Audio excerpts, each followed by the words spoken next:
Assalamualaikum warahmatullahi wabarakatuh. Saya Radiatul Rahmi Ramadhani dengan NIM 2012346. Di sini saya akan menjelaskan mengenai pengertian al-qawaid al-usuliyah dan macam-macam al-qawaid al-usuliyah. Pertama, kita akan membahas mengenai pengertian al-qawaid al-usuliyah. Nah, secara bahasa al-qawaid al-usuliyah ini terdiri dari dua kata, yaitu qawaid dan usuliyah. Nah, qawaid ini diambil dari kata kaidah yang berarti aturan atau patokan. Dengan demikian, qawaid al-usuliyah ini adalah suatu hukum kulli yang dapat dijadikan standar hukum bagi yang juz'i yang diambil dan didasarkan dari kulli, yaitu Al-Quran dan As-Sunnah. Nah, kita masuk ke dalam objek kajian. Nah, objek kajian di sini ada dua, yaitu objek kajian usul fiqh dan objek kajian ilmu fikih. Nah, objek kajian usul fiqh ini adalah dalil-dalil fikih yang bersifat global, hukum-hukum, dan berkaitan langsung dengannya. Nah, dengan demikian, kaidah usuliyah ini dipergunakan sebagai jalan untuk memperoleh dalil hukum dan hasil hukumnya. Sedangkan objek ilmu fikih ini adalah perbuatan-perbuatan orang mukallaf dan setiap perbuatan yang berkaitan dengan hukum syarak praktis. Pembahasan selanjutnya yaitu asal kaidah usuliyah ini. Nah, kaidah usuliyah ini merupakan hasil pencarian ulama dari ciri-ciri suatu lafaz atau uslub gaya bahasanya. Nah, untuk mengetahui makna yang tepat dari suatu lafaz maupun uslubnya, maka dapat dilakukan berdasarkan tiga hal. Yang pertama itu berdasarkan pengertian masyarakat umum dan telah terpakai secara turun-temurun. Nah, misalnya itu kata al-ma yang berarti air atau al-sama yang berarti langit. Nah, Imam Syafi'i ini menyebutkan bahwa ilmu ini disebut sebagai ilmu ammah. Dan yang kedua itu berdasarkan pengertian orang-orang tertentu dan yang dipandang sebagai ahli. Nah, pengertian lafaz dan uslub ini hanya dimengerti oleh orang-orang tertentu dan didapat dari istilah-istilah ilmiah. Nah, ilmu ini disebut oleh Imam Syafi'i itu sebagai ilmu khasah. Dan yang ketiga itu berdasarkan hasil pemikiran akal atau nalar. Nah, al-insan dalam Quran surah Al-As yang dinyatakan sebagai al-jinsiyah, yaitu al yang menunjukkan jenis. Nah, oleh karena itu al-insan berarti mencangkup semua satuan manusia, sebagaimana ulama menggunakan metode kias, yaitu analogi, dalam menilai istinbat al-aqli. Misalnya itu kata al-khamar yang pada awalnya berarti intisari perasa anggur. Nah, bila dianalogikan, maka juga berlaku bagi semua perasa apel, kismis, dan lain sebagainya yang dapat memabukkan bila diminum. Bahasan selanjutnya mengenai metode perolehan kaidah usuliyah. Nah, usuliyah ini membagi metode memperoleh kaidah usul menjadi tiga bagian. Yang pertama itu metode mutakallimin, dan kedua metode ahnaf, dan yang ketiga itu metode campuran yang masing-masing itu memiliki karakteristik tersendiri. Nah, yang pertama kita akan membahas mengenai metode mutakallimin. Nah, metode mutakallimin ini sering juga disebut dengan metode Syafi'iyah. Nah, kaidah ini dipergunakan untuk memproduksi kaidah-kaidah serta mengeluarkan kanon-kanon usuliyah dari penggalian lafaz serta memperhatikan uslub bahasa Arab. Nah, metode ini dalam penyusunannya itu ditempuh melalui pembuktian terhadap kaidah-kaidah dan bahasan-bahasan ilmu ini secara logika dan rasional.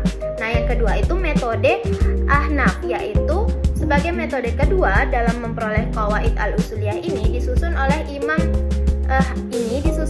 Imam Abu Hanifah dengan jalan melakukan istiqra' terhadap pendapat-pendapat imam sebelumnya.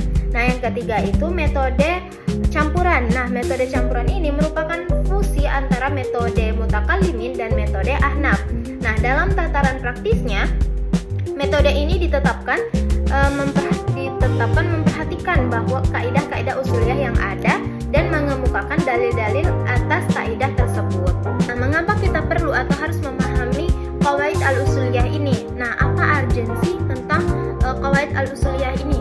Nah, tujuan kita mempelajari qawaid al-usuliyah ini adalah pada dasarnya sama dengan tujuan mempelajari usul fikih.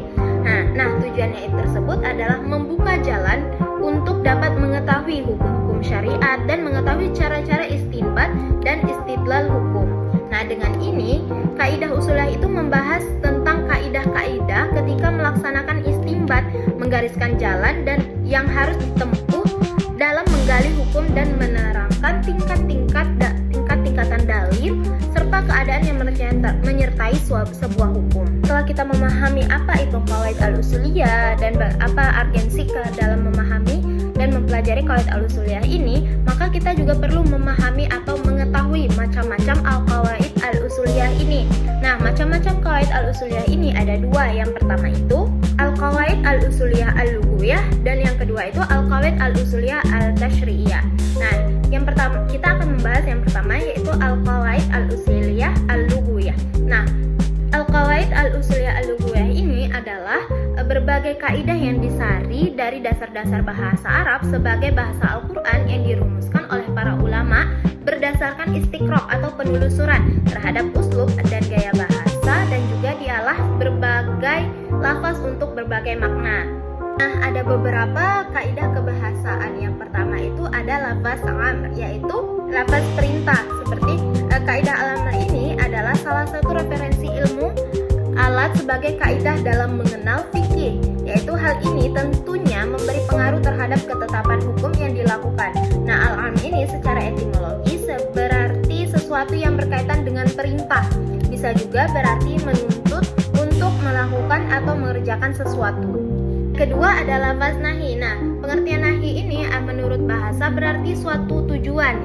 Arti lain dari kata ini yakni al-ghadir, yaitu anak sungai atau rawa, karena air yang mengalir akan berhenti kalau telah sampai pada tempat tersebut. Nah, dari akar kata tersebut yang sama, maka akal juga disebut dalam an-nuhyat, ya, karena ia dapat mencegah orang yang berakal untuk berbuat salah.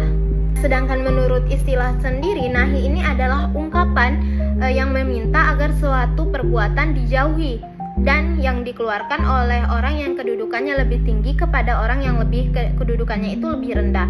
Nah, apabila dalam nas syara terdapat lafaz khas dalam bentuk larangan atau bentuk berita yang mengandung pengertian larangan, maka lafaz ini memberikan pengertian haram, artinya tuntutan menahan sesuatu yang dilarang dengan pasti. Tiga itu ada lafaz am. Nah, menurut Mustafa Said Al-Khim, lafaz am ini dibagi menjadi tiga, yaitu pertama lafaz umum yang dikehendaki keumumannya karena ada dalil yang mengarah kepada tertutupnya kemungkinan adanya taksis atau pengkhususan. Nah, yang kedua itu pola kalimat umum tetapi mendapatkan pengkhususan seperti pada ayat yang menerangkan tentang haji. Nah, dengan mengkhususkan orang-orang yang mampu saja karena ada dalil yang menunjukkan makna tersebut.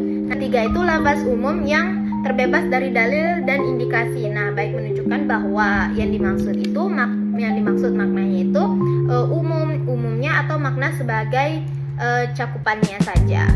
Yang keempat itu ada lafaz al-khas. Nah, sebagaimana yang dituturkan oleh Adib Salih, al-khas atau biasa disebut lafaz khusus merupakan lafaz yang memiliki pengertian secara tunggal atau beberapa saja namun dibatasi.